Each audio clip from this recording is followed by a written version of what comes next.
तो अब क्या सूरत हाल है? कितना वक्त रह गया है? अभी तो 4 से 5 घंटे बाकी हैं। अरे भाई, मैं इफ्तार का नहीं पूछ रहा था, ऑर्डर्स कहाँ तक पहुंचे हैं ये पूछ रहा था। अच्छा, मुझे लगा कि तुम।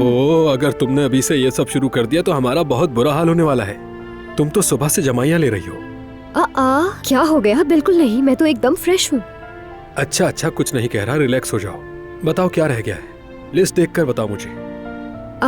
कंस्ट्रक्शन कंपनी वाले 2 मेन्यू मांग रहे हैं, वो भी 10 बंदों के लिए। उन्हें ये सब चीजें इफ्तार से 5 मिनट पहले चाहिए ताकि सब गर्म रहे। समझ गया, ये भी ठीक है, ये भी, ये वाला भी। बहुत खूब, सारे ऑर्डर सही हैं। चलो अब शुरू करते हैं। चलो, क्या इंतजार कर रही हो? वो सब्जियां काटो जल्दी से, चलो। ठीक है। हारून, अच्छा, मैं सोच रही थी कि मेन्यू में हम रसमलाई भी शामिल करते हैं। कर सकते हैं, क्यों नहीं, लेकिन आज नहीं, वक्त कम है। तो हम इसे कल मेन्यू में ऐड कर देंगे, ठीक है? ठीक है, देखेंगे। तुम्हें बहुत पसंद है क्या? मेरी अम्मी अक्सर बनाया करती थी। बस मुझे अपना बचपन याद आ गया, मैं बहुत छोटी थी तब। वैसे मैंने सालों से नहीं खाया, लेकिन उसका जायका अब भी याद है मुझे। ऐसा ही होता है। अच्छा, एक काम करो, जाकर ऑर्डर लाइन बंद कर दो ताकि बाद में रश ना हो जाए। ठीक है, ये काम हो जाएगा।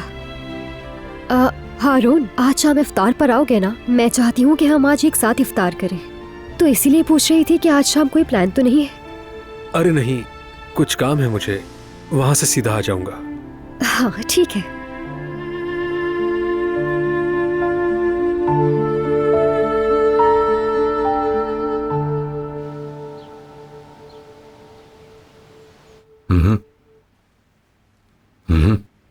अच्छा ठीक है, मेल का इंतजार कर रहा हूं, बाकी बातें मिलकर करेंगे।